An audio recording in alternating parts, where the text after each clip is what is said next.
All right, hey guys, Kid here of Burn One on our Weiss Schwartz channel. I can't believe it. I am joined Woo! with Dean as always. Yeah, I had to wrangle Kit here to get this done. Dude, yeah, I'm on the Shadowverse content grind, right? I enjoy playing Yeah. Weiss still, but it's the Shadowverse calls to me. But besides that, we're finally catching up on some of this stuff we've been missing out on. So we're gonna have a bunch of discussion videos, probably releasing over the next like 7 to 10 days or so. I'm not sure how we're gonna spread it out, but yeah. So you can look forward to that. So starting it off, we're doing as you can see on the screen, Texas tournament report, Chicago tournament report, New Jersey tournament report. And then we're gonna talk about the meta moving forward, especially into singles. So we'll start it all off with the Texas tournament report. I guess, do you want to start it off, Dean? I'll start off. I played against like all complaints. Like I got forced onto Quince 8 standby, and yeah, I haven't had like I played 8 standby Quince mostly like helping other people practice, but this was also the first event where I got hit with the ban list, so I lost the brainstorm. Had no games on the deck because I don't actually play the deck. I just mostly played it into other people so they could see how the deck played. And because my play group had the only real noticeable thing that happened, because I ended 2-3, but or no, I ended 3-2, but like my 2 losses were in the first 2 rounds, so I basically ended 0-2. Let's be honest. Um, the only thing that I thought was really funny that happened was I don't, I struggle with reading. Everyone knows it. Everyone in this game struggles with reading, and I know for a fact you're lying if you say you don't. So I haven't played this 8 standby Quince deck in 2.5 months because people haven't shown up to my house. And in round 1, I see a single climax. And I look at my hand, I got the 2-2 in hand, and I see, like, it's like that thing where there's 2 words and you only read the last one. And I see feelings at the end. And then I look at the standby in my hand, it says feelings. And then I go to play down this standby at level 1, and I get told that's the wrong standby. And I go, wow, I am actually the worst player in the world. Like, holy shit, how did we get here? God. Yeah, that was like the only real highlight was that. And then I thankfully, it was a homie. It was Cameron, the homie from Texas.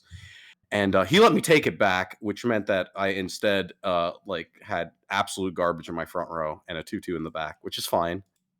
But I lost anyway, so thankfully I wasn't told you get 2 attacks because true homie. Thank you, but also I'm 0-3 against you in tournaments, so I don't know. I guess I need a different game to fight you. Oh my god. Yeah. Well, I mean, obviously, spoilers. We did not do good in Texas. We're fucking washed. I was also forced onto a deck I already hated because I played it in California, which is Seven Deadly Sins. After the ban list, I don't think the ban list really affected the deck much. You kind of still sculpt and do everything exactly the same. You have like a little bit less of a like ability to pop off at the end, due to like only being able to see 2 cards essentially. But you still get to do your ridiculous stuff. So like you can randomly kill people. But yeah, you still have the same weaknesses of I died at level 2, so I never got to play my level 3, and you sit there and cry. None of my games were like noteworthy that I can even think of anymore. But I think I ended. We went to round 5, right? So I think I went. Yeah, we stopped around 5. I ended like 2-3. I think it was pretty bad. A couple of my losses were just like I got hit from like mid 2s to dead, and I was like, okay, there's nothing I can do there. Like I literally refreshed 7. Like, what do you want from me? It's Weiss. And then like, yeah, that's like the other games was like there was like one game where like I was already tilted going into it because like everyone was just like yelling and I was not having fun that day, so I was like I like no longer care enough to like put in 100% effort. So I was just going through the motions, and that game was so weird. Like, it was the first game I've ever played with Seven Deadly Sins where my hand got whittled down to like a 2-card hand. And I was like, how did this happen? Like, I don't even know what's happening here. Like, every brainstorm I would whiff, the Escanor Ricky Aqua effect thing like revealed 2 climaxes. My hand was just like unplayable level 3s. I was just like, okay, this is a game. Outside of that, but yeah, all the other games were pretty like whatever. So yep, we were washed in Texas. That was a good time. but we made the But comeback, right? yeah, so something good happened there, and that's I had a heart-to-heart talk where I said, top player privilege in this game is being able to not play meta and still top. So I was able to play Dragon Maid going forward in Chicago, which deck absolutely slaps. It has a few problems, but for the most part, I really like the way the deck plays. Um, so do we want to do like the round by round? Like, do you want me to start with round one and then you go and then we do that and then like just kind of like how many notes Um. do you have for this Oh, one? I gotta go way back in my notes. In my I brain, I know in my brain most of these games. I So kind I can of start off. yeah. Go ahead. I'm gonna look up my notes really quick. So yeah. So round one, I fight against Fu. He's not on Bang Dream. Surprise. He was on 7 Deadly Sins. And he starts off, he hits me to like 1-3, 1-4 or so, and I'm thinking, damn, this is unfortunate. But I have the Kana like grappling hook in hand, and I have like double combo plus saver. So I put down the Kana top check 2, and I see 2 climaxes, and all I can think is, damn, I have a brainstorm in hand, but if I brainstorm here, that's 2 less climaxes in my deck because you don't have the deck speed with that deck to actually get through the deck. And I'm against 7 Deadly Sins. I've already ate a giant packet of damage. I already have double combo in hand. Do I really need 2 cards? And I say, no, I don't need 2 cards. So I drop Search instead to shuffle the deck to grab another combo for next turn. Put down the Saver, have the grappling hook in the one row, and then 2 lanes of combo. And he goes to 2 from like 0-5, and then I triple cancel, and then it's just like he's eating damage and I'm just canceling after this point because like I'm able to get through the second deck, I'm able to get through the first deck after that triple cancel, and then I'm able to just continuously keep up the cancels and just stay like super far ahead of him, and I always have the extra soul in the middle. And I think I was like 2-3 and he died. So that was my first round. It was like a thing where I made the one hard call, and then it paid off like maybe more than it should have. And it just completely snowballed out of his control. So, do you Oh. have your notes? Almost. I'm scrolling through my Discord messages because I wrote it in a Discord Why? message. Well, while he is struggling, I can also do my round two. My round two is against Kana Tamarine Hall Alive. Um, we have a really close game. I'm not able. I think I was like one copy of my finisher off of like being able to like completely kill him. I hit him to. I forget where I hit him to. It was like 3-5 or 3-6. Something where one more instance of a finisher definitely would have been able to seal the game, right? And then he hits me with triple Marine. But I am at 3-4 with 5 climaxes in deck. And I put on the invincibility cheat. That's all this is the only thing I remember about this game. Is me looking at triple Marine and thinking, am I supposed to scoop here? And I go, wait, there's 5 in deck. What if I just eat a single burn 2 and cancel everything else? And then that's exactly what happened.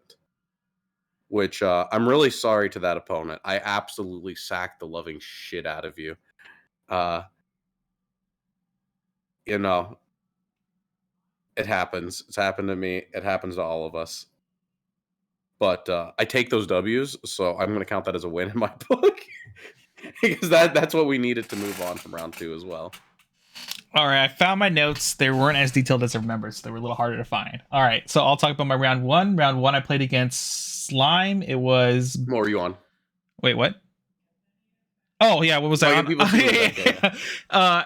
I was on 8-door Quince. I with like I guess a slightly spicy variant. I played 4 level 1 Adachis in the anticipation for the stupid Sword Art Online matchup.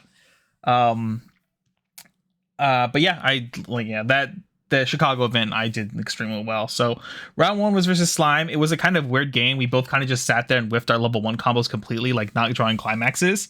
Um, my opponent just kind of eats everything while I'm like getting like the good cancels. So it was just like a whatever type of game. And then I like finished out the game with like level 3 combo and with like the burn ones, basically closing out the game because I was so far ahead in damage. And then let's see, round 2. Um, crap, was it round 2? Round 2 is when I was against Sora Online, right?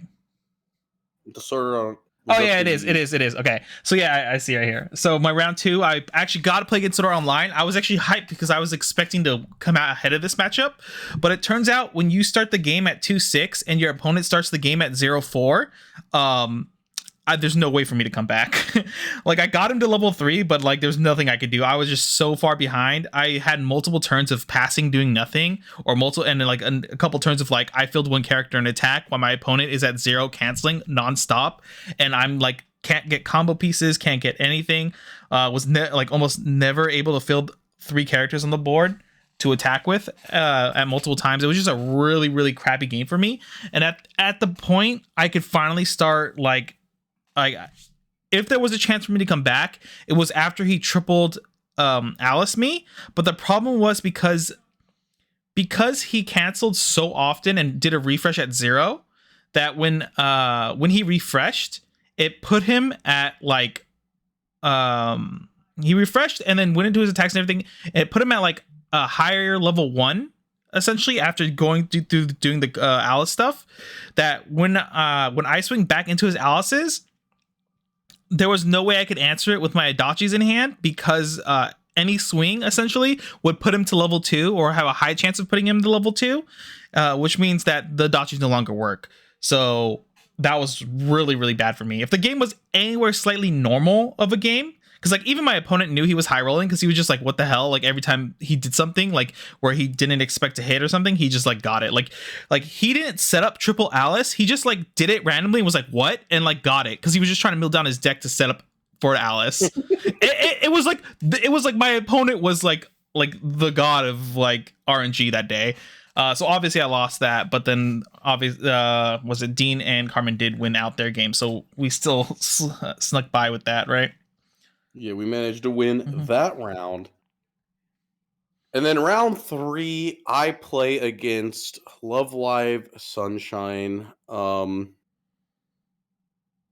game was really rough. Just because I like my opponent canceled an ungodly amount, like an absolutely ungodly amount, where it was like they hit level 1, they Azusa twice, and then don't like they literally discard their level 1 climax. It's like 2 Soul Sunshine and 2 Soul like blank gate. Mm-hmm. And it's like they discard the 2 Soul, double Azusa milling 8 clean, and then like triple cancel. And I'm like, oh, and then like they triple cancel again. And then it's like this thing where like their clock isn't progressing, and then I get triple Yod and I die. Well, I think I don't even know if I got them to level 3 because I double or triple Erude them and stuck. I want to say I stuck like 1 packet of damage. I think Wait. stuck like I think 4. you're talking about round 4.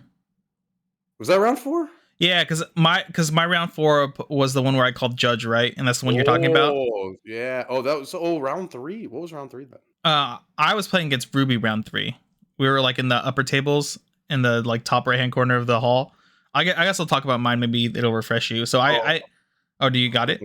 No, it's been a few weeks. Yeah, I know. Apologies. So I ended up playing against Ruby. If you watch the game against the Ruby player I played against, like damage wise, if you just only looked at damage, the game looked relatively even. But I was destroying that opponent so bad. I felt really bad. Like even though damage was very close, like my deck state was always in a better position. I was like at a point where I was like didn't need a clock anymore because my hand was constantly 8 cards, and I was just like clocking in here is like there's literally no point. And it got to the point where my opponent had to use his level 1 climax combo in combination with the 2-1 to kind of reset his deck. But when he did do that, he literally refreshed, or he milled out like all his climaxes in his deck, and it forced him to like refresh with 3 climax, or I think it was like refreshed with like 5, and then he immediately lost like 3 or 4 climaxes doing that combo. Like it was so bad. The 2-1 reveal effect, after I think you reverse the battle opponent, right? Yeah.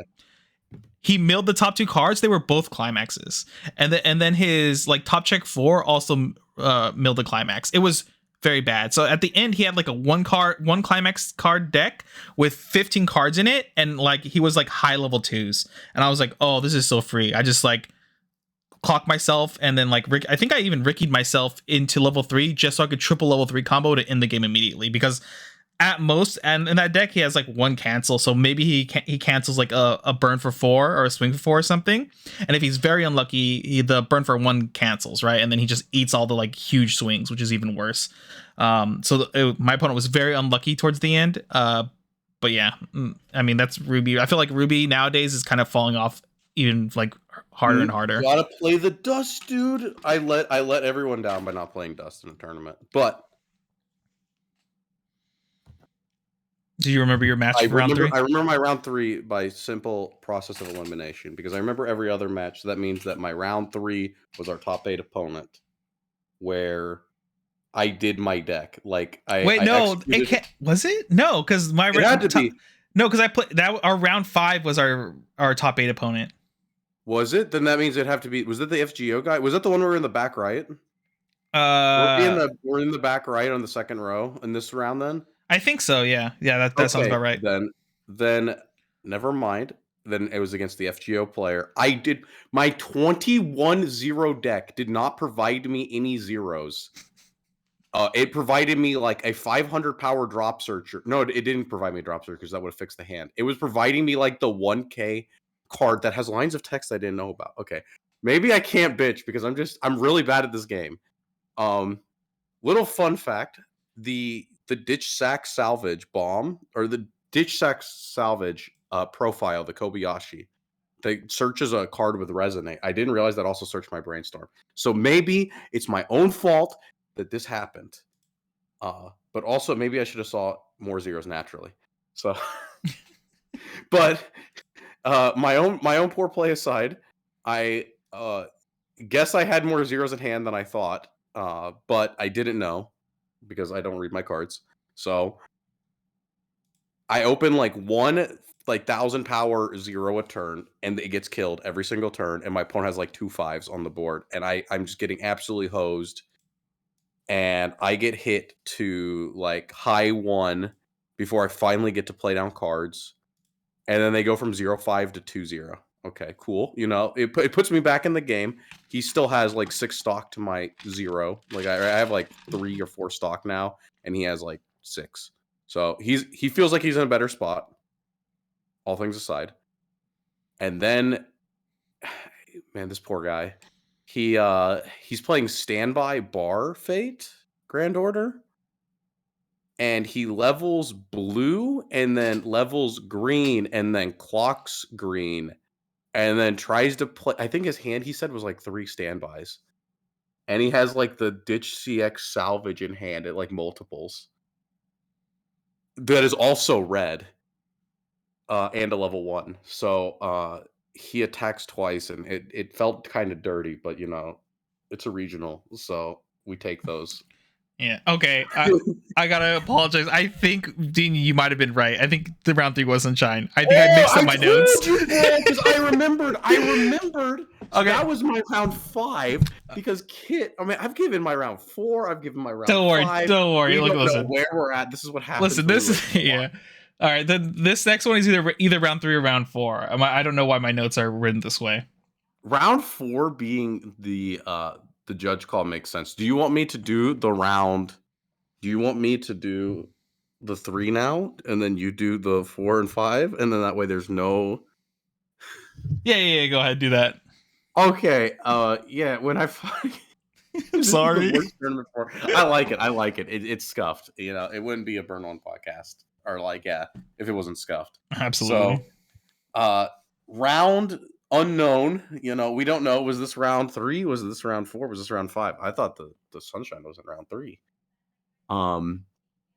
Against Hololive, Konata Marine, and my deck actually wants to see this matchup. I think I'm unbelievably favored.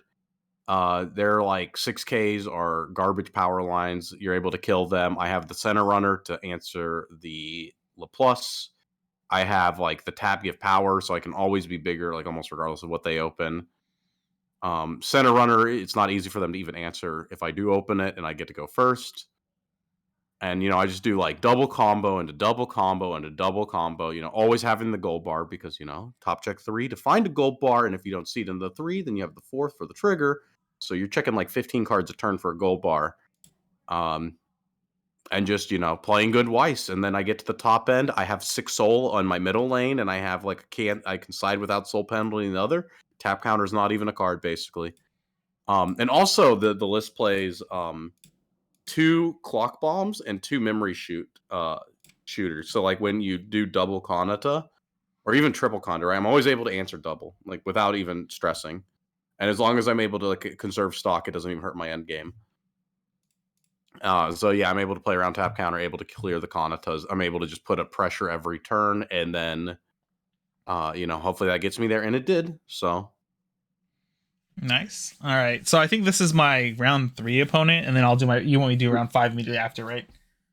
yeah, you can do both. Okay. So my round 3 opponent, we played against. I found out later. Well, I guess I kind of had a feeling when playing against my opponent that they were somewhat more newer to the game.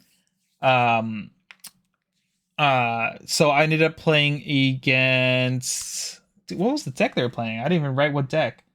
Which one was this? Oh, they did 8 standby quints. That's what it was. This matchup is like super heavily favored for me because I've played it so many times and I know how to play it out completely. I also run the back row tap self, give a character 500 power, and if they've reversed their battle opponent, you can choose to send it to clock. That card destroys every 8 standby matchup I ever play against, which is great. So my opponent is like on like a 1 card hand, like 5 ever essentially, but he's a god and keeps hitting standbys and keeps hitting brainstorms for like 3, and I'm like, why is this happening to me, god? Why? My opponent just like somehow starts every turn with like a 1 card hand, but by the end of the turn he has like a 4 card hand. I'm like, why is this happening? But besides that, game's like going pretty normal. I'm already like winning heavily to the point where my opponent is at level 3 and has like a 1 card hand, and this like I don't know if this is like, I had to like point out things to my opponent that were like, when you start getting into the later rounds of a tournament, I become less forgiving on my opponent doing stuff that they should like do properly, because anything you don't do like how it's supposed to like resolve properly, it makes me feel like you're trying to cheat, like at the end of the day. So my opponent was doing things like paying stock, looking at the stock he was paying out, then looking at his hand, back to his stock, putting the stock into waiting room, looking at his hand again, then playing a card, which is really weird. Like, are you trying to fish for information that you're not supposed to have because you forgot what was in your stock, and like it changes what you're gonna play from hand? So like I had to like step in and be like, hey, like, can you just play the card to the field and then pay the stock, because that's how it's supposed to be, because you're revealing information you're not supposed to know. The guy was like, oh, okay, yeah, sure. And he's like, I come from Magic where we just we tap mana first before we play the card. And I was like, yeah, that's cool. I play Magic too. I understand if this is new, you're gonna have some troubles like that. But then he was doing like some other weird, suspicious things that were just like kind of like, why are you doing this? But like, it wasn't enough for me to be like this guy's cheating completely. It was just like a lot of coincidences happened in a row of like things you would probably think someone is cheating for doing. But because like I don't know this guy very well and stuff like that, and I do think he's a newer player by the way he's playing the game, that I kind of let that slide. But we get to the point where we're going into our last few turns, and it's like I'm like 3-0 or something like that, or like high level 2, and he is like early level 3. He uses the shuffle back effect for the Nino. I forget which card it is, but he does something really weird, which is he grabs the 2 level 3s from his waiting room, puts them on top of his deck, then picks up his deck and fans it out in front of him and looks at it. And at that point, I'm like, I can't allow that. That's like actually blatantly cheating, even if he didn't mean to. Like, that's you're now getting confirmed knowledge that you didn't 100% have beforehand. So I called Judge over. And what makes me think even more that was really, really, really weird. I don't know why this happened. So this guy is like telling the judge he didn't look at his cards. He didn't fan the cards out at all. And then as I'm explaining it, he starts changing his story even more, which is really weird. I don't know if he was nervous or worried or anything like that, but I mean, if he's a seasoned card game player, you know, if something weird happens, to make things fair, you just call a judge over to make sure like both players leave like happily, and like there's, you know, because like it shouldn't be on you to make ruling calls, right? It should be on the judge. That way there's like no bias or anything going on here. While that's happening, Dean's opponent starts arguing with the judge while their game is going on. Like, they have their own game that was not finished, and she is going at the judge, be like, no, he did it by accident. But why she's saying like he did it by accident? The guy was claiming to the judge that he never looked at his cards, but the girl next to him was all like saying, like, basically confirming that he did. Why he was it was just such a weird scenario. Like, if you're not part of the judge call and the judge isn't talking to you, please keep out of it, unless you think so, unless information you can provide that like the opponent is lying, someone in here is lying, or the judge asks you like, hey, did you see what happened, can you explain to me what happened, then you can like insert yourself into that conversation. You don't just interrupt judges like trying to figure out what's going on to like defend your friend that's on your team, especially when your match is still going, right? Yeah, I felt like everything points to like really green, right? Yeah. It just but it's like it's a tournament. It's a tournament, and you have to play properly. You have to like look and like, right, like don't talk when it's about a different game, like, right, like you got to like look ahead, right? Don't. And then like I don't know what this guy like looking at his deck is doing, like, right? There's like no telling if that was like, I don't know. I've had people that didn't realize that you can't what is it, like people sometimes, if they're newer, they don't also realize that when you free fresh, you can't look at your deck, right? Yeah, exactly. And so like there's no telling what was even going on. Is it malicious? We don't know. But like under the rule books, is it something you're going to call a judge for? Yes. Yeah, I mean, like, even if I was being like malicious in my judge call, the judge would obviously side with my opponent, being like, okay, you're being an idiot, Kit. Like, why are you calling me over for something like this? You're going to get a warning for wasting my time. But the entire exchange up to that point, I was kind of suspicious, but also I was kind of giving them the benefit of the doubt because they were all. It seems like my opponent was new, and like the other two players were somewhat new as well. I did find out later they were like relatively new players. They've only been playing for, I think, like half a year or maybe even less. I'm not exactly sure. But all that added up to that point like really tilted me, because at that point I truly believed my opponent was trying to cheat like the entire time I was playing against them. Judge comes over, makes a ruling, says it's okay that he saw his deck, just shuffle up, and there was like no penalty at all, essentially. And then we continued the match. I even appealed to the head judge, and the head judge was just like, nah, we're just gonna let it rock. And like, I'm like, okay, whatever. Like, I called the judge over. I did what I was like legally allowed to do as stated in the tournament rules, and like, you know, that's it. If the head judge is not going to give him any type of warning or something like that, then I'm just going to pound sand. That sucks for me, right? Luckily, I finish out the game because I feel really bad about this part though. During the judge call, it was in the middle of him doing stuff. It made him forget to play the climax in his hand. So when we get back to attacking, he moves to attacks after that and just starts swinging, and then gets to the one level 3 he has on board and tries to do the combo. And I am like, hey dude, you don't have a climax out. And he was like, oh, I guess I forgot to play it because of the judge. And I was like, oh, that kind of sucks. But even at that point, he wasn't even close to killing me at that point even with the combo.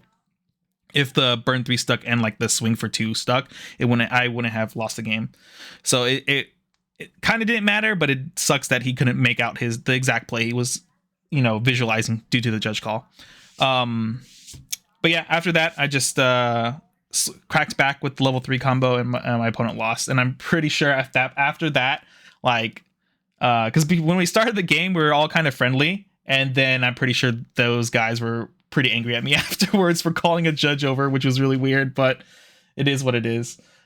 And then we ended up winning out. Oh no, we lost that round, right? I won. Yeah, I won, and you and Carmen lost, because my only loss for the day was round 2. Spoilers alert. My opponent did not take damage that game. So my round 5 opponent, I played against Don Machi. That matchup is pretty like we're both playing 1K1 decks that just sit there and do nothing.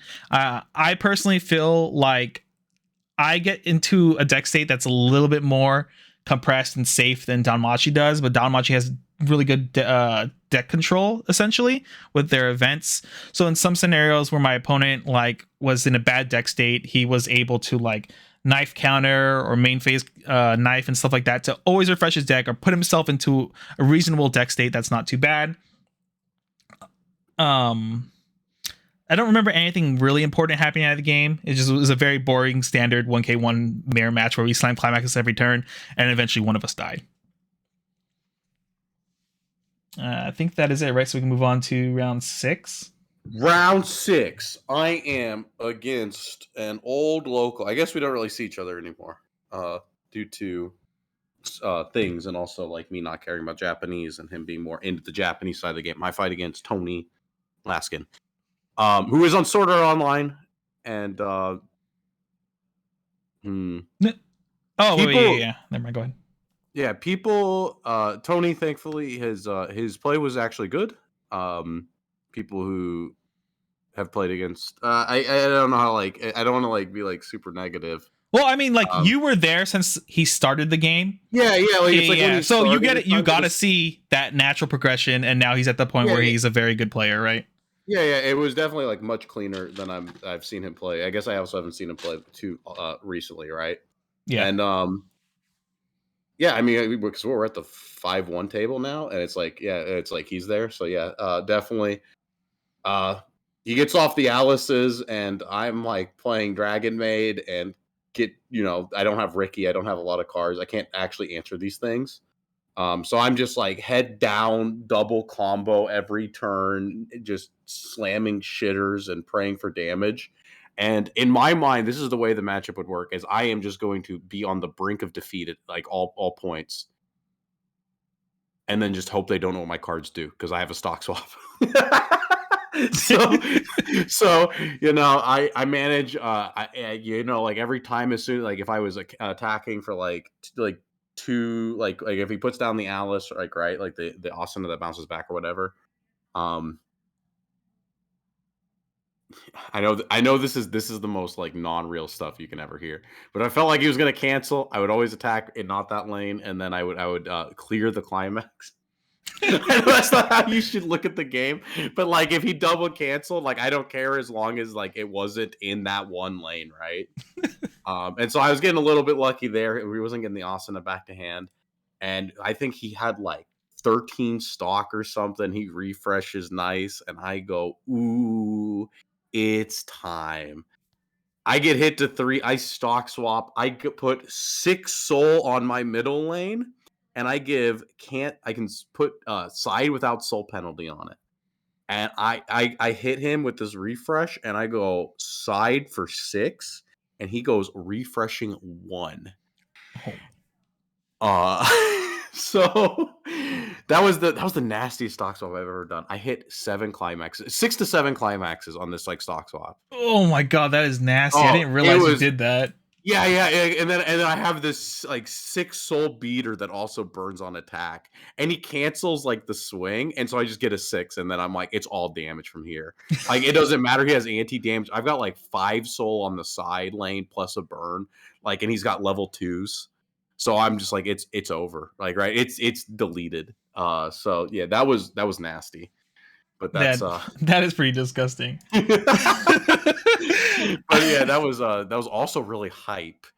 It made me really happy about my deck choice, because some decks, they can't give you that thrill, but this deck can. Chasing that high forever, Dean. Yeah, dude, it was. He said refreshing 1. I was like, ooh, we got there. All right, my round 6 opponent was a standby. It was Audrey from Indiana. This matchup, obviously, super confident in. I think it's really free for me on the most part.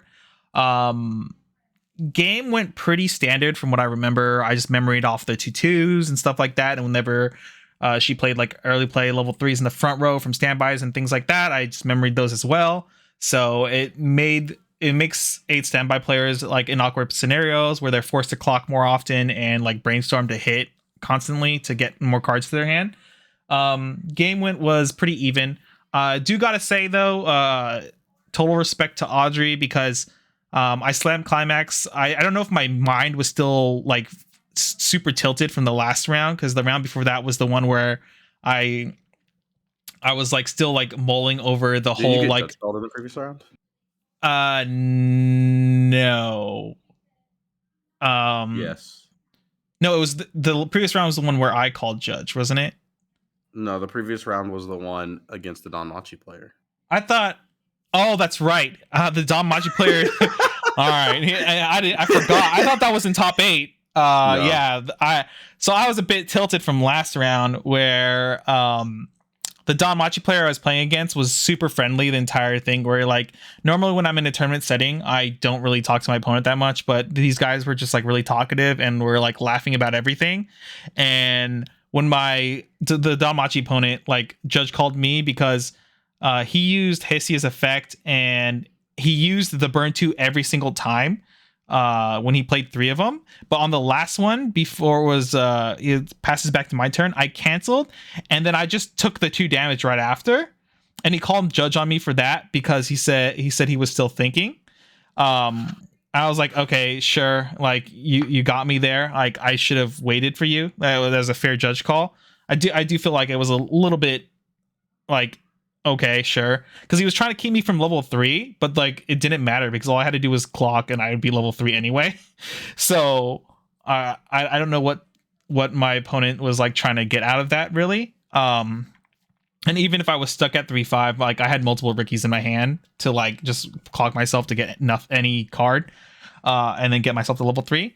So I was a bit tilted going early into the next round when I was playing against Audrey, and because of that, I swung with my climax combo and started to reveal the top card of my deck for the combo, and right when I revealed the first card, I was like, "Oh, I forgot to pay cost. Do you want to call a judge over or what?" And then Audrey was like, "No, just discard a card," and that's what I did. So I complete respect to her for allowing that to happen, because like it was her right to call a judge if she wanted to, because I'm pretty sure the judge would have been like, "No, you cannot pay cost anymore now that you revealed the first card of your deck." So yeah. But other than that, the A standby matchup I think is pretty free for 8 Dark Quints, especially since I was already teching heavily against Sword Art Online. So like, I could like, I'm sure sometimes some of my opponents were like, okay, there's 2 Adachis in waiting room. He doesn't have an Adachi, and then I slam 2 Adachis from my hand onto the field, and I'm sure some people were like, what the hell? But like, whatever. So yeah, that game was super standard. I just slammed 3 level 3s and like close out the game that way. I don't think besides that there was anything like super noteworthy. Nope. Yeah. Probably not. So we win again, and then we're feeling pretty good. We feel like regardless of what happens, we probably move on to Top Cut. But we always want to clutch that last game, and then we fight against locals again. I guess Ileana had the Mhm. most cracked players. I'm Yeah. against Aubrey, who is he's good. He's a solid player. He normally plays Japanese, but he was on Seven Deadly Sins, and our game was it was Heartbreaking. like, huh? It was like so close, and then it's like this thing where in order to refresh a little bit better, I chose not to blind stock on a gold bar, and then I get to my finishing turn, and I'm 1 stock off, and I'm like, wow, how did this happen? Right? Yeah. But it was like the game was like really weird too, where it's like I was eating damage and I was like, there's like 3 climaxes in a 4-card deck. And then I'm like, oh wow, I draw for turn. I'm like, there's still 3 climaxes in a 4-card deck. So I can do double draw ditch brainstorm to like refresh like 5. And I'm like, this is way harder than it should be, right? Um and then I have that gold bar, and I deny the gold bar trigger on the next deck, and then like that leads into me only having double combo. And so he lives at like 3-5. But I triple trigger on my finishing turn. Like, it was in my hand is 3 gold bars. I've got 4 engrave, and I guess I blind stocked 1 into 3 blind stocks. So I'm out 8, and I don't know it. And then I'm so sorry. I'm so sorry. I in my mind I lost this game, but on paper I didn't, because Kit goes, "Oh no, I dropped a card," and then it's like slide out so I can go grab this, and I go to slide out, and then underneath the table there is a 2/1 Meliodas. that I don't know when it happened. I don't know if it was like when he shuffled at some point, it like fell and then you just don't notice because like, it happens, right? Yeah, like neither of you guys knew where it was. Even the judge watching our game didn't know when it happened, right? And Yeah, we asked, like the judge asked Aubrey and you, and like neither of you could really confirm like when yeah, it and it's happened. I don't know when it happened, but it happened at some point, and it's really unfortunate that it went down that way. What I feel even worse about is I think they got like ninth. I think they got That's 10th or ninth, yeah, 10th. Yeah, 10th or ninth, regardless, they yeah. bubble, and I feel so bad. But okay, I will say, thank God. Little spoiler here: you and Carmen won because like the like I don't like winning like that. Right? Like Yeah. it felt so dirty. It felt Yeah. so unbelievably dirty. I think most like respectable players would be like, this is a really shitty way to win the game, but also it's one of those things like you don't just like not take those win, but you just feel bad Yeah, because yeah, it was an unfortunate accident that happened. And honestly, like if I legit didn't drop cards in the middle of like shuffling, like no one would have known. And like nobody. it would have been even weirder if like we lose, like say we Oh, they lose get to that, top they eight get the deck top check, eight and and then deck check and they fail because they're missing a card and no one can find it. So like it that entire scenario was just like horrible and like unlucky for everyone, no matter how it played out. I feel like, you know, because they're yeah. yeah, because there even is a chance they failed deck check in top eight, which would be devastating. Like I would be so fucking mad if I was them and failed deck check in top eight. But yeah. So your game. I play against David. Actually, first time ever playing the 8-door mirror match. For Quince, I was like, oh dang. I was like, this is very different. But at the same time, I was like, well, I theory wise, I understand how the mirror match goes, and so when I realized we are in the mirror match, instead of the worst card in the deck is the 1/1 support. I hate that card. I play as a 2 of because it does help in the Alice matchup sometimes, depending on what your board state is. And like sometimes playing the 1/1 is like gives you enough threshold to like beat a lot of like 2/2s your opponents might present. But most games you don't need it. Like I would say like 90% of the games you play, you don't need that 1/1 support in the back row at all. This game, I was like, oh man, mirror match. Well, I'm pretty sure whoever gets the 1/1 support first wins the mirror match. If their opponent can't present the 1/1 support also, because not only do I get bigger offensively, defensively, I can also save multiple cards with counters because I get extra power pumps from the 1/1 support. But David was running it as well, so we basically at the same time dropped our 1/1 supports and we just started crashing board all game. This is where my 4 of Adachi paid off again. David, for some reason, I think I don't like this build in 8-door, but a lot of people play it. I understand why they choose to play it. The early play yellow level 3, because usually you have a ton of hands, so discarding cards to heal is not really a big issue. But I'm way more conservative with my hand size because I legit want to triple combo every game possible, and almost every game I think I triple comboed except maybe like 1 or 2. So my healer of choice that also like outs my opponent's Adachis is the green early play level 3. So what happens is I started adotching away his early plays. So not only is he losing a card he can't get back again, he's also losing 2 cards because he discarded to heal, whereas I don't have to discard to heal, but he does. So it got to the point where my hand was like forever 8 cards and his hand was like forever 2 cards. And so going into the late game, I didn't have to worry at all about him using any level 3s to finish me, at least the climax combo. But he did run, surprisingly, the on play top check if it's Quint's trait character burn 1. He played like 2 or 3 of it or something like that and like cycled it a couple times to like try to push me to end game. Wasn't enough to finish the game. I canceled out, and then I obviously responded with my combo now that I'm level 3, and you know that's that. He lost from there. I think he took like a burn 1 and a burn 4 that like closed out the game for me when he was like at 3-3 or 3-4. So yeah. Oh boy. And then we move on to top 8, where I get hit with Don't buy KMCs. So okay, this is a small little rant now. I love the broccoli. Okay, I love the broccoli double clears. Like, right, I think they're blue or green. The ones where they're clear on both sides, right? Yeah. I think broccoli stopped making their sleeves, and also like matting clears. As long I prefer double clears because I like my sleeves. And I want my sleeves to look nice, and I like my foils.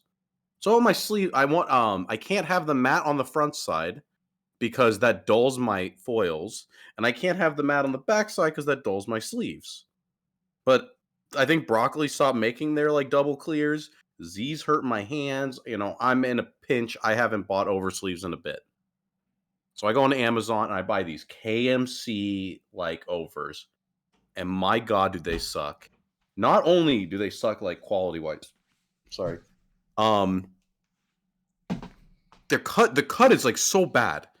Like I think I opened up a pack of 60, I threw 5 away, said my deck looks fine. Get told at deck check that like there's like 4 cards that he could tell because the cuts are so bad on the sleeves.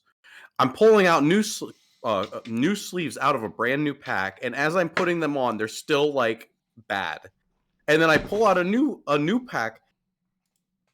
I went through like 120 sleeves total to get my 50 card deck re-sleeved, and it was really rough. KMCs, don't buy them; they suck. Your cards are probably marked. I guess you got to buy Z's. I think Dragon Shield makes overs now. I don't know about their quality. Go get those. Do not buy KMCs on Amazon. They suck. Yeah, But watching Dean re-sleeve like 3 times was pretty funny, honestly. I was distraught. I wanted to use my Pompo the Cinephile. Great movie. Go watch it. It's at Walmart. You can go buy it at Walmart. I wanted to use the sleeves from that. Represent a good anime. But anyway, top 8 game was our round unknown opponent. 3, I think. Could be 4. No, it was round. It was our round 5 opponent. Was it? Yeah, Okay. because that's what it said in my thing. So against the round 5 opponent, this game I do not see a climax, except for I see the wrong climax. So I triggered a gold bar turn 1. So first I mulliganed the wrong gold bar, then I triggered the wrong gold bar. Blindsock. I guess I blindsocked the right climax. Isn't that cool? Powerful. Because I have access to a climax swap. But then I'm sitting there like sandbagging, and then I eventually get my climax. But I'm 2-2. I'm 2-2 before I see my first level 1 gold bar. And I'm like, how is this happening? Why is it top 8? Why is it top 8? But you're dealt with the hand you're given, and sometimes it's really shitty. So I'm sitting there and I'm slamming damage in, and then like he's got triple Kanata, and I'm like, oh my fucking god, dude, what am I supposed to do? Okay, whatever. I'm going in for my final turn, and I have so many outs. Okay, I have enough stock for stock swap double Iru if I don't brainstorm. Which I shouldn't have to because I have gold bar in hand. If I draw another gold bar, I can ditch CX salvage, grab like I have so many outs is basically what I'm trying to like convey. And I ended up not being able to get a second Iru because they don't exist. One's in clock, the other one is like was blind stocked off of a gold bar and is like literally like on the bottom 3 cards of my stock. And then the other one is in deck, and so I don't have access to it. So I can't double Iru. Okay. Well, now in order to be able to present lethal, I need to find the shuffle back. I need the shuffle back to be able to side without soul putting because it's got tap counter. Don't have access to that either. It's also in the bottom like 3 cards in my stock. So I am getting absolutely demolished when it comes to like my ability to find stuff. I don't draw a drop searcher. I don't even know if I had access to drop search. I forget like how this went because I think it's like I didn't want to drop search because I don't know what's in my deck. And if I drop search, I think it was like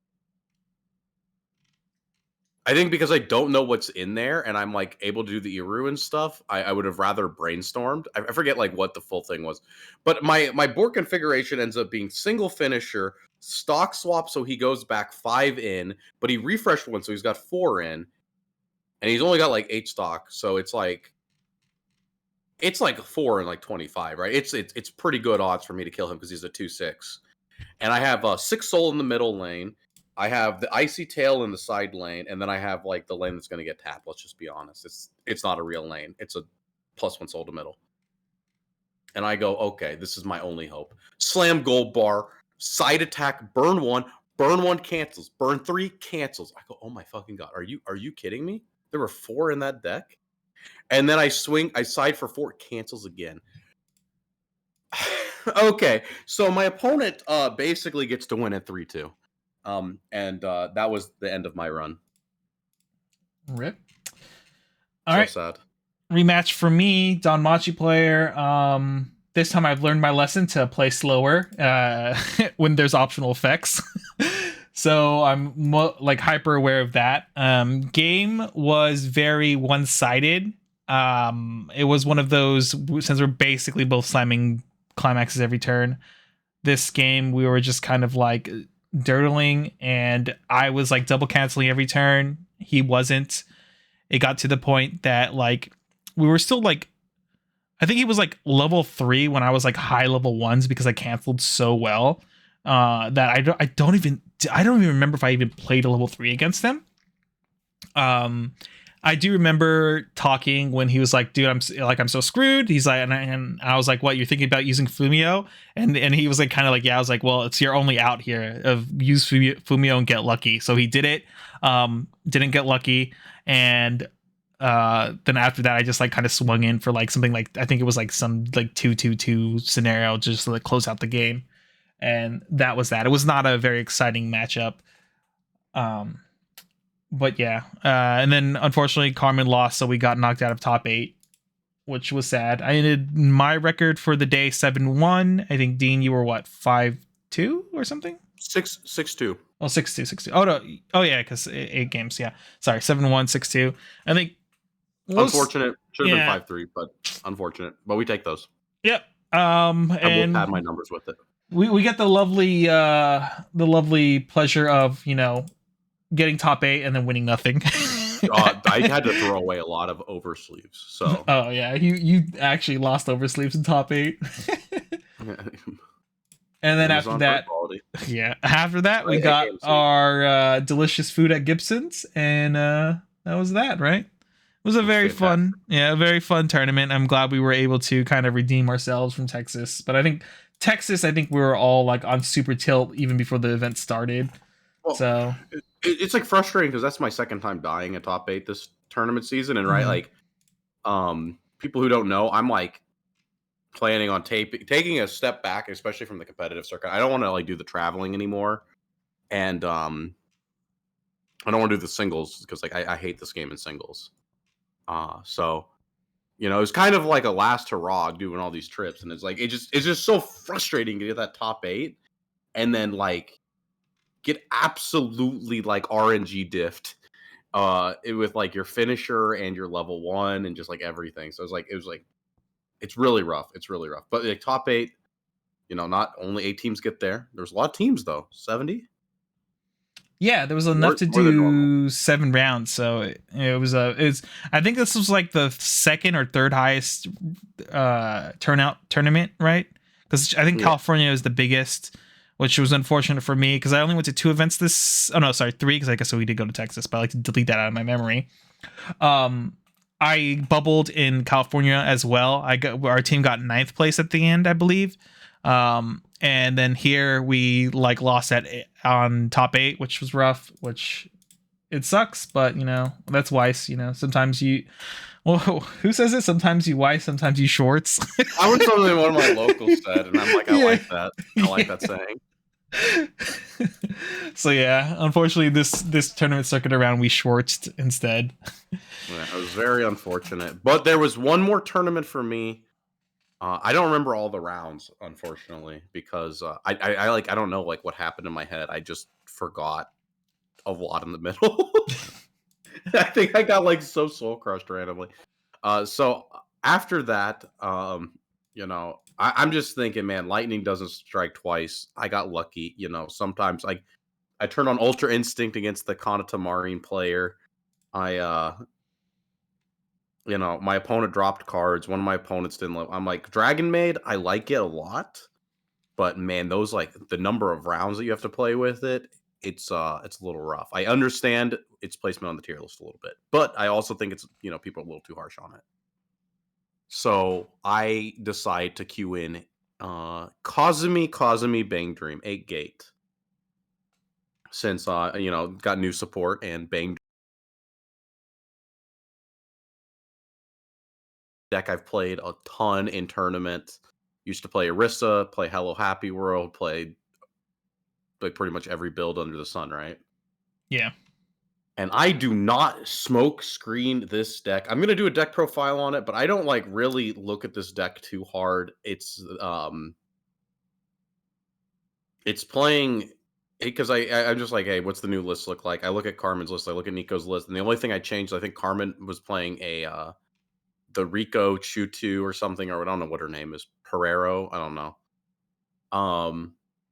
It's like the ditch one top check and then like salvage for a card. And I'm like, I can't imagine using this to grab a 0 out of grave when like my warehouses can already grab zeros, right? So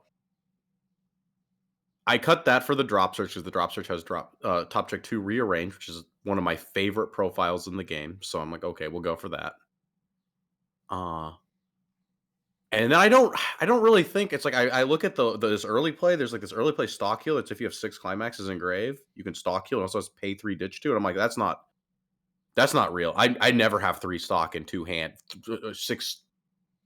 That's 7 stock for this. Oh wait, what is that? It's 4 stock for the single card and 3 hand. 4 hand if you include the body you put down to get a burn 3. I'm like, I don't care if this is an off finisher. It's not a real card, right? Mm-hmm. And I was tempted to put in Chris Messiah because I'm like, I like the 4 more early play condition, and then it feeds more into the fact that I have like a defensive top end.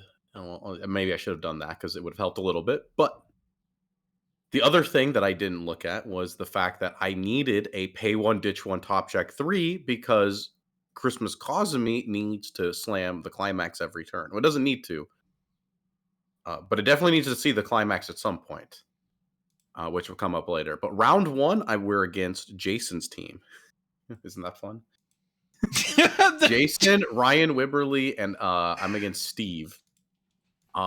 Steve is he's like favored in the game throughout most of it, and then like I get hit to 3, and I have to like heal down. Like I literally just like sandbag a turn where I put down like double healer and I stick some damage, and then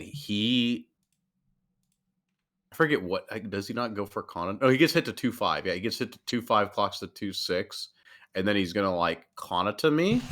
But I've already memory Adachi 2 of the Kanatas. That was the other thing. I think I need 3 memory Adachis, but I have 2. I memory Adachi 2 of them. He puts down 2 backups, plays the climax, looks at his hand, doesn't have the Kanatas. So I managed to not die, and that's good because Carmen loses and I win, and then Hanson wins because my other teammate was Hanson. Hanson on Sword Art, Carmen on Slime, me on Bang Dream. So we move on to the second round where I actually don't remember my round 2 or 3 opponents. There was like a Ruby player at some point with like 8 standby, and was it 8 standby? No, it was level 1 Ruby gate into standby, and he was like a level behind. Like it was like he was like level 3 and I was like level 1, but then these clock kick burners were coming down and he was like slamming the climax and like clock kicking my board. And I was like, oh no, this is a little scarier than I thought it would be. Because then I was like 12k and I can't Adachi them because he's level 3. But I had such a huge lead that I was thankfully I didn't just die, but I almost did. And that was like all that happened. And then round 4 was the most Schwartz moment of White Shorts. I was against, I think, Evan. He's the one who ended up winning the entire tournament, and he was on Sal. My Sal matchup on paper, it's good. It's actually really, really good. But sometimes card games. So I think I had already beat a Sal, actually. I think I'd actually already beat a Sal at this point. I think one of my other rounds was a Sal, and I just like didn't care because like I kind of just did my thing and then like won. But in this game, my deck did not function. I needed to pay 1, ditch 1, top check 3.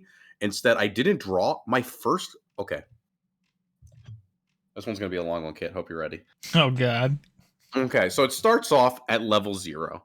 My opponent's first turn of attacks is 2 attacks, and he goes trigger. I forget what he triggers, but it was like something, and then it was a choice, or was it? Yeah, it was a choice, and he takes a stock, and he goes double plus. I go, yeah, or he goes like free plus. I go, yeah.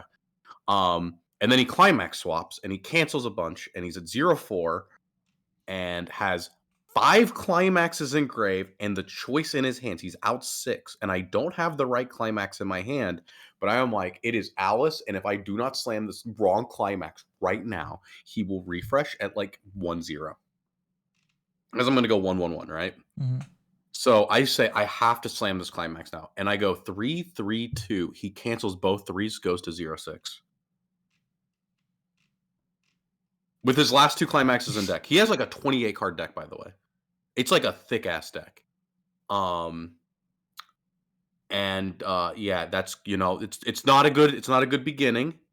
And then every turn, the only thing I have to get hand is clock draw brainstorm, hope to hit gates at some point. I double memory Adachi because he triple Alice's me at 1-0, by the way. Triple Aliced. I double memory Adachi them, and then there's 2 Alice's on board the next turn. Jesus. And it's just like every single turn, and I don't have a climax. I never draw another climax until I'm 2-6. I kid you not. This is my first. There was like a turn at mid 2 where I go, cool. I need to attack 3 times, and instead, what happens is what happens this turn? I remember like whiffing brainstorm and then attacking twice. And then the next turn, I stock swap him, and he goes back like 5. And then he refreshes 1, so he goes back 4. And then I attack. I get in a little bit of damage. Okay, so yeah, I stock swapped, and then I attacked into the deck. He cancels like once, and then he refreshes a climax, and then he cancels again, and he's at like 2-6. And he's got 3 left in deck. It's like a fresh deck. He doesn't do anything to pay out. He doesn't do anything to mill out. And by the way, that this was at 2-6. I go to 3, and it was my first time seeing the climax. I managed to live at 3-6 or 3-5. And I go in with double Kazumi, which finds the climax, and Fumio, because I only have 5 stock. I don't have 6 stock because I whiffed a turn of attacks at mid 2 because I never saw a climax. And he has 3 climaxes in this deck it's like a thick ass deck, right? It's like a big ass deck. And I go 3-2, 3-2-4. He cancels a 3 and a 4, lives at 3-6. Okay, there's a lot of stuff going on, right? Like I haven't seen a climax. I've been dodging his cards. They just keep coming. He double canceled at 1. He double cancels here. He double cancels on the right numbers too, right? So it's like I'm like so upset at this point. But he gets down to a 2-card deck. He plays down the shuffle back 2. He shuffles 2 level 3s back in with soul triggers reminder. And I have double of the -3 soul countered hand. I'm 3-5. And I have anti-burn in 2 lanes, and his top end is the Kirito that burns for the card milled. Okay. So he swings with the 2 soul beater after the climax. It's because he has Asuna. He has level 0, Asuna, Kirito. Asuna and the level 0, of course, are in front of the Kazumis, and then the Kirito's in the 1 lane that doesn't have anti-burn. So in front of the Fumio. He goes declare front with the level 2, or the 2 soul. Doesn't see a soul trigger. Reminder, his deck is 2 soul triggers known, 2 unknowns. He triggers a level 1. Okay. -3 soul counter. It kind of sucks, but I have to. I really would have liked to have seen one of the 2 soul triggers in his deck come out, right? 2 known soul triggers. Next swing with Asuna hits a soul trigger. So I have 2 options. I can -3 soul here, go to 3-6, or say I'm going to cancel a 4, and he is simply not going to mill the level 3 off of the 50-50. And I go, that sounds awful. That sounds awful. I don't know what's in his stock because I stock swapped him previously. Like, right, I don't know where anything is. I've got no way to count like what's going on, right? And I just go, okay, I have to mine a soul here because like he's 50-50 to be a level 3, and then the unknown's the unknown, right? It could be a level 3, it could be a level 2, it could be a level 1. If it's a level 0, I get fucked. So I -3 soul this lane. Eat the 1. And then he mills the 0. He mills the 0, and I eat the 1, and the next card is a climax. And I'm just like, I cannot believe how fucking bad every point of this game was. Because, right, it's like even for that situation to come up, he had to hit the soul trigger on the Asuna, which was 66% chance would have happened. But for it to be 66% chance, he first had to win the 50-50 on the first one. And then the only reason he milled a 0 was because he hit the 25% chance on the first trigger, into the 66 on the second one, and then hit the 50-50 on the last one. On top of living through everything else and all, like, I was like, it's this thing, like, when you're in the game, right, and, like, you're playing, I don't know if you do this, Kit, but like, do you feel like you're like a math machine like half of the time, and you're just like sitting there calculating all the odds of everything that can happen? And there's like times that like you just get like you're like, damn, what is actually happening in this game?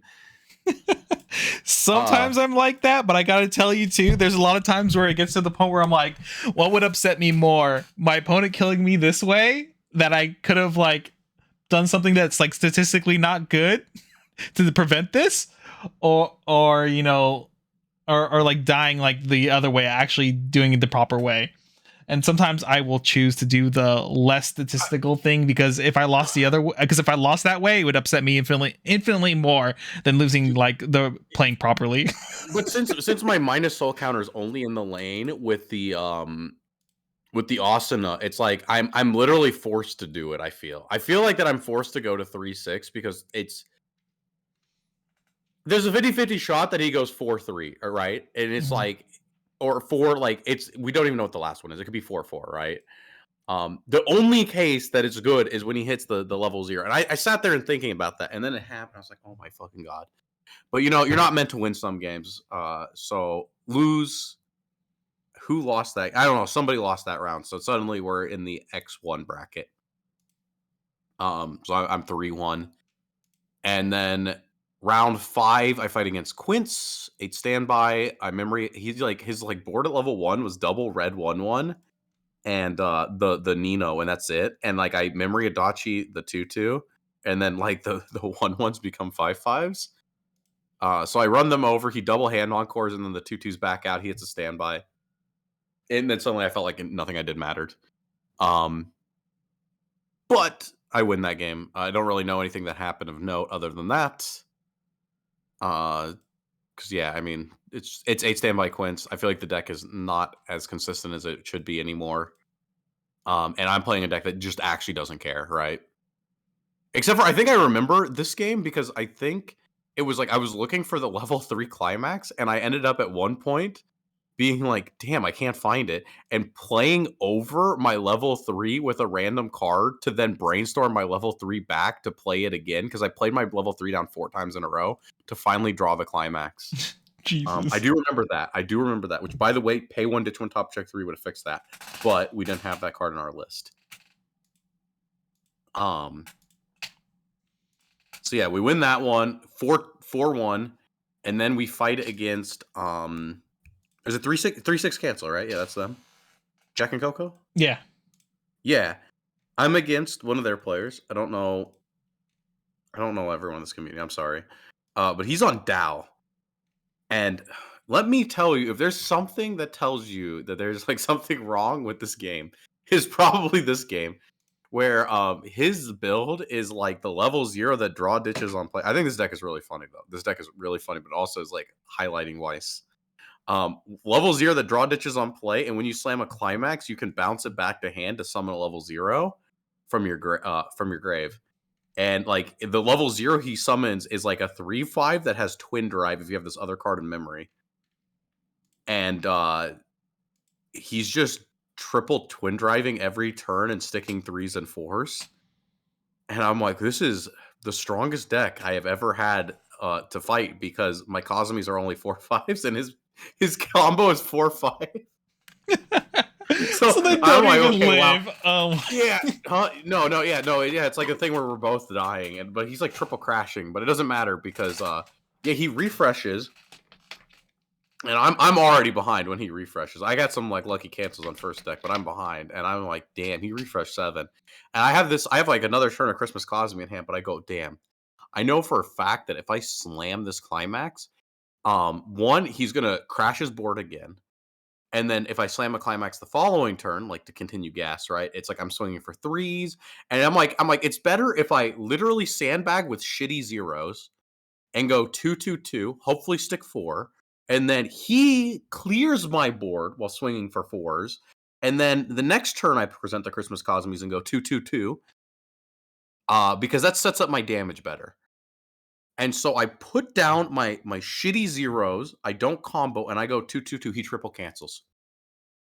Then he double brainstorms whiffs all like triggers like 4 times that turn, and it's all clean. It's all clean. And then he triple cancels again. And I'm just like, man, I wanted so little to go right. So I got deleted that game, and I think Carmen lost his, or it might have been Hanson. I don't remember, but we lose that game, so we lose the 3-6 cancel. And at that point in my mind, the tournament run is over, right? We ended 4-2. But for some reason, we played a third round, or we played out the 7th round, where I was actually going to do the Broderick special. I had Kill a Kill in my bag, and we sat at the wrong table on accident because it was like the end table, so like the card says the same thing on both sides. And I go, "What are you playing?" And I see Kaguya, and I go, "Oh, okay." And I go to pull out Kill a Kill, and we start our game. And then it's like a minute into the round, and we're told, "Oh, you're supposed to be playing those people over there." And then I move over, and I'm like, "What are you playing?" He says, "Rushia." So I put Kill a Kill back in the box, and then I pull out Bang Dream. Jesus. Yeah, I wanted to play Kill a Kill. Kill a Kill's sick. It's not sick. It actually sucks. But yeah, I managed to beat the Rushia player. It was not really much of note. Like I think it was wasn't too difficult. I think the deck is like, it's like one of those older decks, and like I have Memory Adachi, so it's like, what does the Rushia player do? So yeah, that was the end of our run. We ended what is that? 5-3 as a team because we dropped games. People dropped games elsewhere. I didn't drop games. My personal record was 5-2. Team's record was 4-3. I guess that was of note, is that when we lost to the because yeah, it was like the round 4 we lost, and then we lost the round 6. I think they might have lost round 5 as well. I think it was literally like round 4, round 5, round 6. They lost them all. Unfortunate. I wanted that Shioko map. I like Shioko, but can't win them all. So yeah, Yep. that was the end of that tournament. I was glad to play Christmas Cosme. I do think the list needs fixed.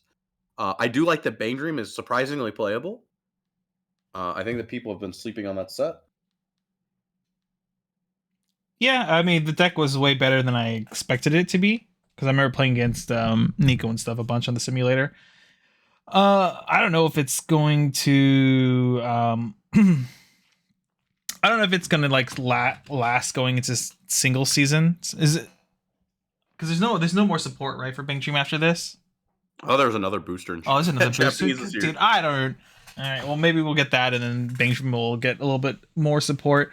Yeah, it does have its problems. It's just like I like that it was like it's uniquely positioned as a defensive deck, and like it's actually not that bad. It's of course getting power creep with our 38 Soul Trigger garbage and pop the entire board. Yeah, the game's getting in a really unhealthy spot, but like before we got that, at least it was something. Yeah, so that just lets us segue into our last topic here before we close this out. Is just like the meta moving forward in Weiss. Actually, one moment. Oh, I want to say also, I'm really pissed that we didn't just lose out earlier because they had the Shadowverse Evolved demo caravan. And let me tell you, they said it closes at 3:30. And when we lost to go into the X3 bracket at round 6, it was 340. And I am like, how did this happen? But yeah, Unfortunate. I don't know why they're but not like running that stuff all day, but that's another complaint for another time. So yeah, meta moving forward, moving into singles. I think right now, this is my personal thoughts. And then you can tell me what you feel, Dean, is that like I think right now, pre movie set for Quince, I think the meta was super garbage. Like if this was single season, I feel like almost every North America event would just be like all sort of online. Like I almost feel like it's almost back to the level. It would be almost back to the level of like when Worlds was 7 AOTs in top 8. It probably would have been that bad. I think moving post movie set for Quince and Hololive 2 coming out into singles. And I didn't look at all of Avatar yet. I think Dean and I might plan to do a set review for Avatar later. be down. Um, so I'll eventually see all the cards and start brewing a little bit more with it. But post Hololive 2 and Quint's movie set, I think the meta becomes a lot more open again. I think like that. If it wasn't for teams, I think the meta was going to be super hyper focused in like you were either playing Alice or you're playing like Hololive or you're playing some jank into like that would can somewhat like cobble a game together essentially. Bang Dream. Hmm? Bang Dream. Oh Really good. yeah. But yeah, but after that, I do think the meta is going to open up a little bit more again. It's not going to be as good as I like it because, like, it's Dean kind of alluded. I think deck builds nowadays is kind of getting ridiculous with like things they're printing. We're getting like a standby pants build in Hololive 2 with Gura top in that runs like 36 or 38 like soul triggers, right? Like you said. So like that deck is really obnoxious. You're literally playing a 1-0 that has a climax combo.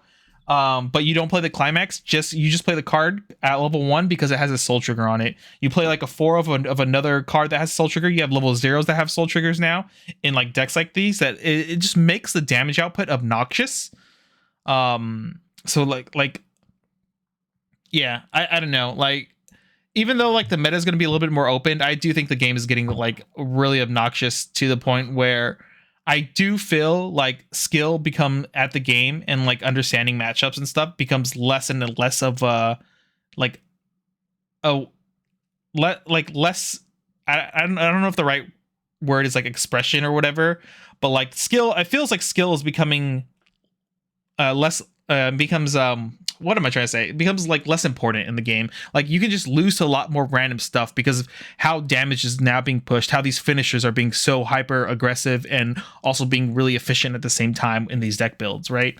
So like that's part of the reason I'm not looking forward to the meta moving forward, but I do think there's going to be like 3-ish decks or so, maybe 4 that you can play in a singles environment and still do decently well. Unlike towards the end of trios here, where I feel like Alice was literally the best deck in format. Really, I felt like I guess it might. I mean, like I felt like it was kind of like Pokemon recently had this with like Lugia before the rotation, where Lugia was the most powerful deck, but because it was like 30% of the meta, you could play. I mean, there was like nothing that truly beat it, but there was like decks you could bring that were like 55-45 against it, right? Um, and so it was this thing where like if you teched against it, that was like the only thing you had to fight. So it wasn't. I don't feel like the Alice thing is like actually because that deck has like more holes in it than other things. It's actually like less annoying, I think, gameplay wise than things like Seven Deadly Sins because that deck doesn't run an obscene amount of soul triggers. That deck does not. It doesn't hit you with the first deck variants because I think that's the thing that's been pissing me off the most with the way that they've been printing cards. Is the first deck variance of this game is the one thing that players do not have any control over whatsoever, right?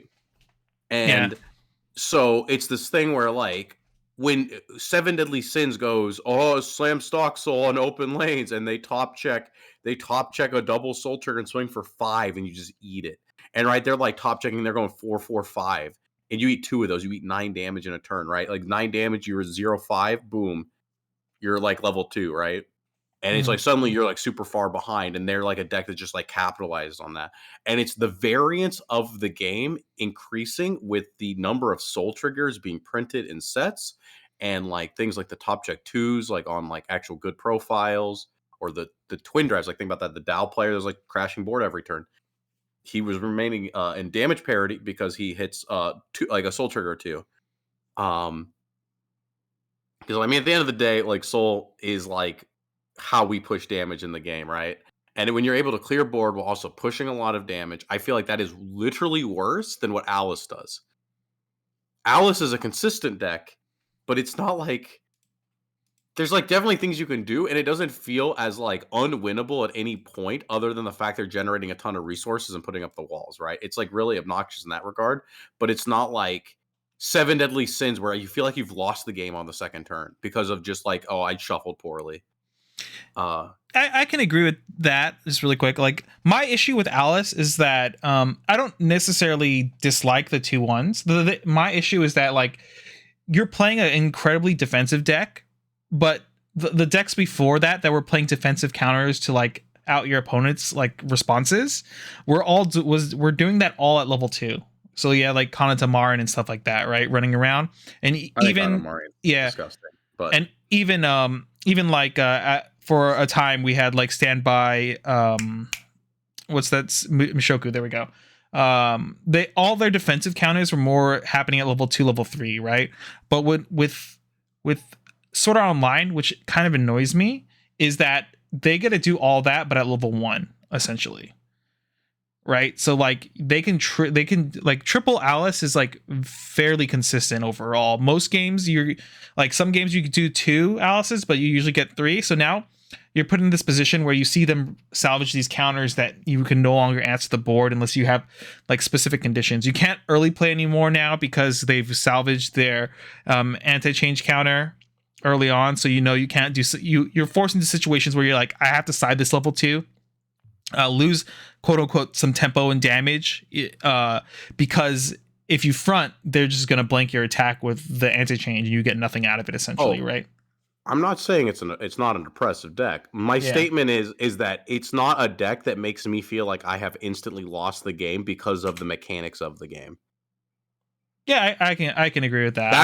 That's my weird. I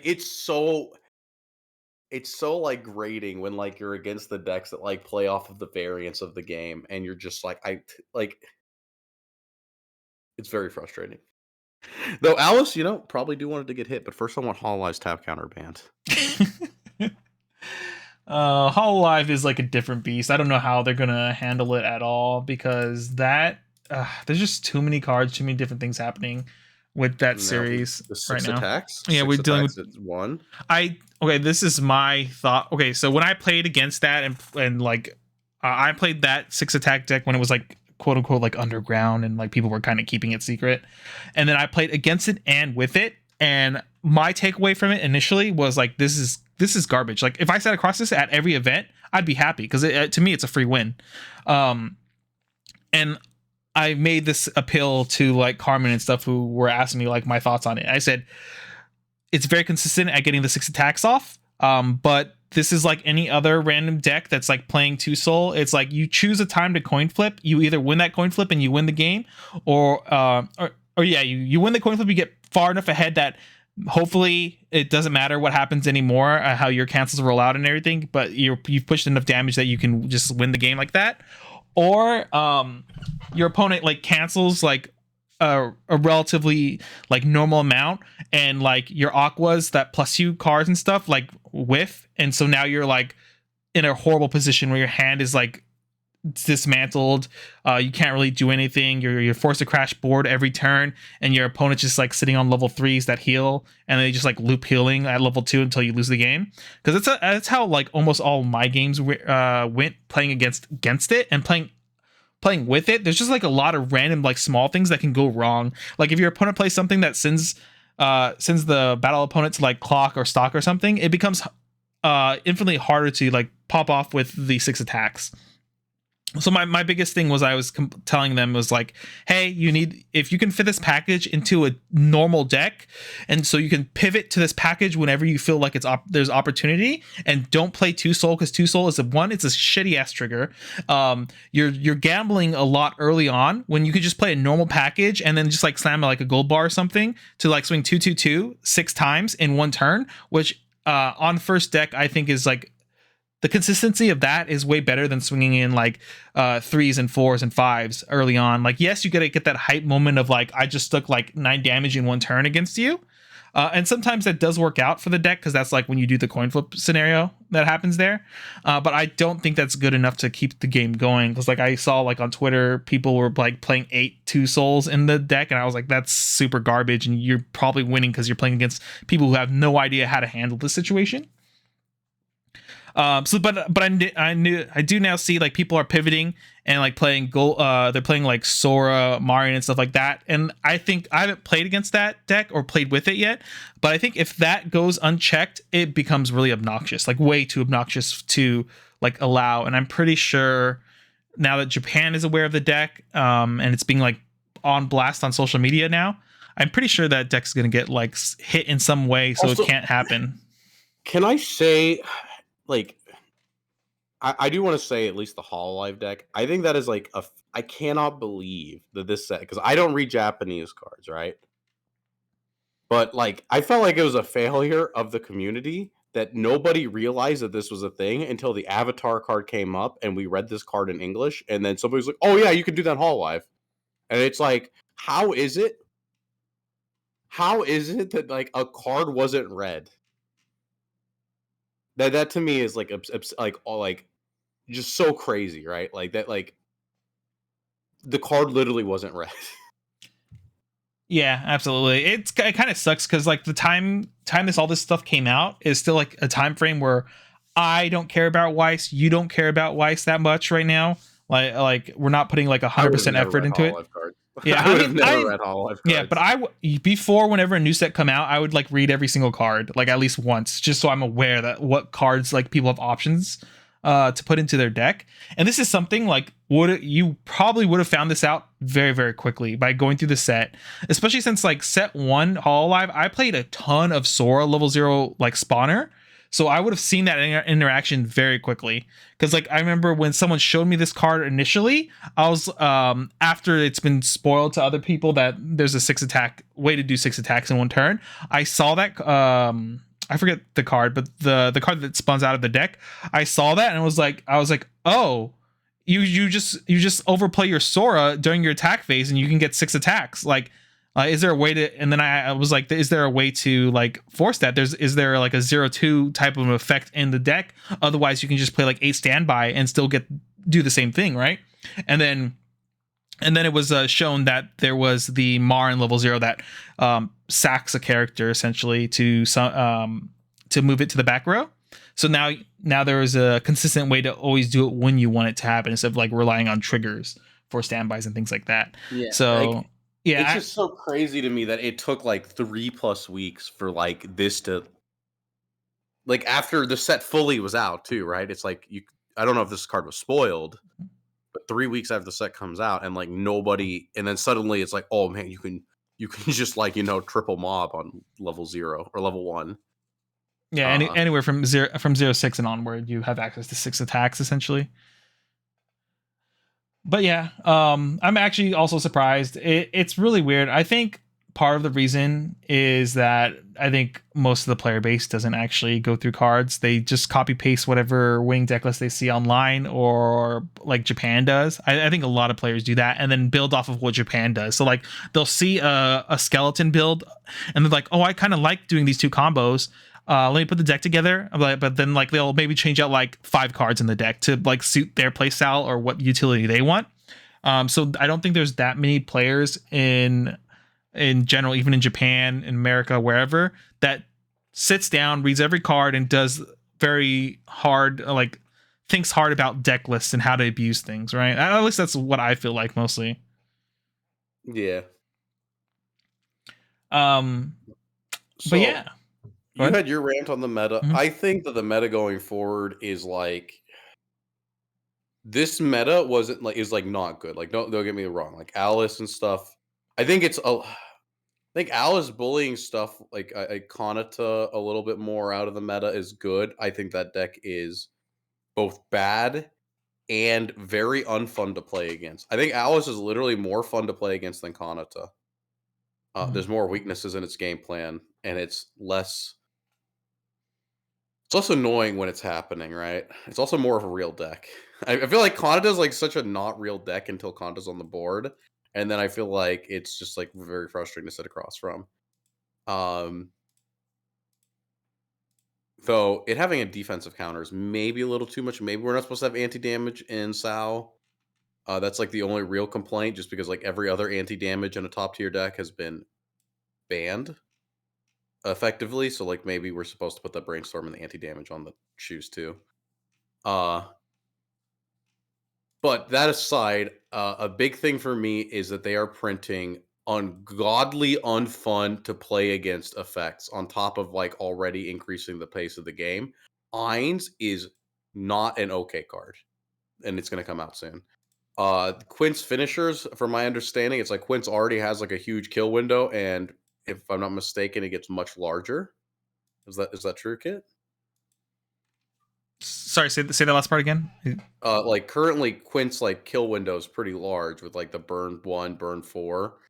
Uh Yeah. So at least for a door, like the kill range for Quince is pretty big. You do gotta get a little bit lucky sometimes, but it's not obnoxious to see like a 1 or 2 4s a stick. But the new Quince moving forward is like hyper efficient, and way better than the one you're playing now, right? Because instead of burning 4 and burning 1, instead you're now burning 3 and then you doing Mocha, so you can guarantee your swing to go through, so you can move away any climaxes. And then what makes it a little bit better too is that you get to dig more. It's you dig 1 extra card per card you play, level 3 you play, to find the climax you need. On top of the cost is no longer 3 characters, it's just 3 cards. So now you can discard the climaxes and any events you play in your hand, instead of just having to focus on characters only in your hand. So it just becomes way more efficient. And then also for English, right now the ban list isn't up to date as the Japanese one. So technically, 8 standby Quince still gets to have 4 of its finisher. yeah, so like it's just going to be a thing where like the good decks are getting better. And like the kill range, like the game is just getting more random. I think that's like the ultimate thing is like when randomness increases, it becomes a more frustrating game to play competitively. So that's like kind of the problem. But like things like Ainz are ungodly. Like they're not even like it's not even like, oh no, I died from 2-3. It's like legitimately just unfun to sit across from. Ainz, for people that don't know, he becomes like absolutely massive on attack. You early play him. He markers 5 cards that are salvage anything from grave for 0 stock He's because they're untargetable. yeah, no, he's untargetable on your opponent's turn. So then it's like after he swings in, and unless you have a level 1 anti-change counter, because they're level 2, you're level 1, unless you have a level 1 anti-change counter, which they can side because they're level 2, they have a 3-soul beater that also heals, by the way, when you play the climax. Can't forget about that. Also heals.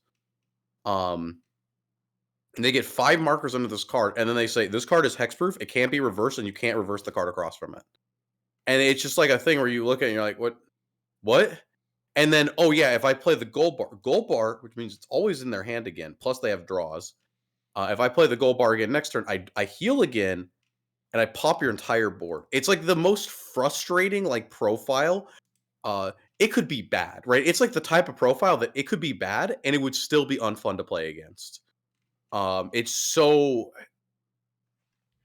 like counterintuitive to like it's so like oppressive like with the way it's like made that it's a frustrating card to sit across from, but it's also good because now the events burn from in memory, and it's not like when you burn they pop out of memory. It's they can just burn you every turn 5 times if they have the hand in the stock for it.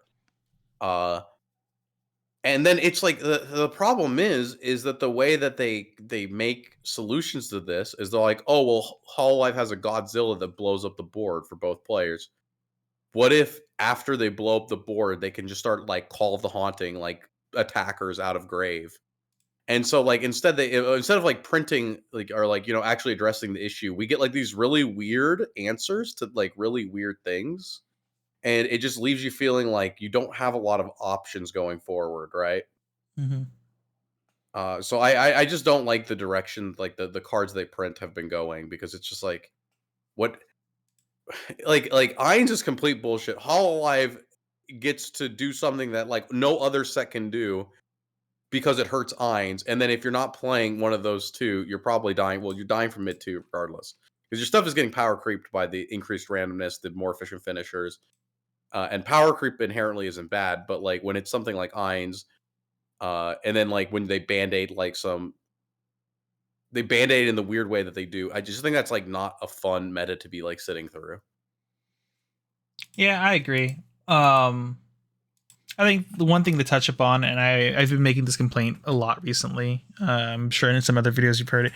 One thing is like the efficiency of finishers is just getting insane. Like ever since Marion was printed, like I feel before, like when you had really good, Mob. yeah, when before when you would have to make decisions early on to have good finishing turns. Like, I need 8 stock going into level 3. I need 9 stock going to level 3. Otherwise, I get like 2 less finishers or whatever, right? So you had more. Um, you had to like sculpt your hand better. You had to make sure to use minimum amount of resources and stuff like that. But nowadays, it feels like you can just show up. I'm going to brainstorm twice a turn without any other way to get extra stock. Go into level 3 with like 3 stock and still play 3 level 3s in my finishing turn that also burns for like 5 on each attack for 1, like in increments of 1 for like 3 stock. It's getting a little bit too obnoxious on the efficiency. I think if there's anything in the game you want to not be super efficient, is level 3s that are like designed to close games out like from like 3-0 every time. Those I feel like if you're not making sacrifices early in the game of like not spending stock and just like holding on to hand to play those cards, then I think those hyper finishers are very like fair, because like you've given up something earlier in the game to have a better late game, right? But now it feels like every stage of the game you're like super hyper efficient. Every utility card has like 3 effects that are good. Every level 1 combo has like 3 effects that are really good. Every mid game now is like a bunch of early plays or like anti early plays that are just like really good, have 2 soul for no reason and things like that. So it seems like everything leading up to the end of a game now is super efficient at doing multiple things, making your deck very consistent, whereas you no longer have to give up anything. Like back in the okay, I feel like a boomer. Back in the day, yeah, back in my day, we didn't have finishers. we had to play triple 2 healed. cards in our deck that had 2 separate effects, and nowadays you guys get 3. But that's part of it too, is that these utility cards are becoming so good at what they do, and they're stapling multiple utility effects on the same card. We're no longer making sacrifices in deck building. Or we're not making sacrifices while deck building to fit certain utility effects we want in, because now we have like 3 level 0s that have 3 different effects on it that are all super good, and sometimes like not all of them are very important, but they all are, at least in some matchup, have value, right? They're just not 2 random garbage effects that don't work well with each other. And a lot of these utility effects usually do work well with each other on the same card. So now we're not making any sacrifices when in deck building. We're not making sacrifices in decision making leading up to our level 3, because everything's so efficient. And now our level 3s are so efficient at closing out games for such little resource investment, that it, I feel like I'm a robot just moving through the game, right? And waiting for the coin flip at the end to see who loses the game. And something about that with like the multiple effects, there's like times that sometimes like this is a really weird one. But this is like at times they print relevant to meta staple effects, or like randomly relevant tech stapled onto a normal card that you already play. And I think the big one for me was like Alice. There's an effect that is a very targeted effect that I believe if you play, it should be a targeted call on the meta. And when it's not, I get upset. and this is like it's not even relevant. It's not relevant because it's not a deck that does this. That's actually good. But Alice has memory dump on like an actual good card. And when they do stuff like that, that's like another problem I've had, like at least with like set design. This is like not entirely related to like, but it's like memory dump is an effect that I believe should be locked behind a meta call, right? It's not a universally good effect. It should be a tech thing that you go, oh no, I'm worried about X deck in meta, and so I play card. Instead, it's like stapled onto a 3-up. And so because of that, like Psychono that just came out and would already be bad is even worse because people just have memory dump for no reason. Because the way they print the cards, they just slap up effects on cards, and it's like it's already got a good effect. Well, we can't just have one good effect. What about a random effect that can like cripple rogue strategies? But yeah, that's like also like going alongside your multiple effects thing. Yeah. Yeah. I don't know how you feel about that because I know I've always been a huge anti. I'm always anti whenever they slap anti tech onto like an already good card. I think that anti tech should be a meta call. I really agree with that. It just I'm pretty sure I've made the complaint before, but it does feel like that meme of like South Park, you know, when South Park was making fun of Family Guy, how they make their episodes or their callback things, or their flashback scenes. It's just like like dolphins picking random like effects in a giant like aquarium, and then that's how they design cards. They're like, all right, this card is gonna have top check 3 on death, add 1, ditch 1, and oh, it's also gonna be on a drop search as well, or something like that, right? It feels just like they're trying to slap as many good effects on cards. And when, like you said, when there's like specific hyper specific effects that are like to shut down specific strategies, and you're attaching that onto already good utility cards that you would, even without that extra text, you would be playing this card as a 3 or 4 of anyway, it doesn't feel right. Because now like I said earlier, I think that also builds into the fact that like you don't make any sacrifices nowadays when deck building. Like you don't go, dang, I have to fit the 2 of this card. What 2 cards can I cut in my deck to like fit this in for the meta? But nowadays you don't have to do any of that because like the same 50 cards will always be fine because every utility or anti-meta card has like 2 effects slapped onto it already. So yeah. All right, but I think that kind of wraps up this this talk. Boomer rant. Yep, boomer rants. Hell yeah. So yeah, but like I said in the beginning of this, we're gonna have a lot more discussion videos coming out. Look forward to it in the next like week or so. There should be coming out every few days or so because we're trying to record as many as we can all in one sitting, so we can build up a library to go off of.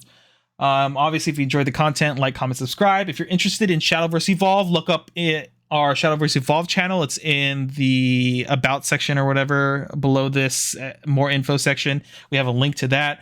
We recently dropped a tier list prediction video onto that channel that's doing well.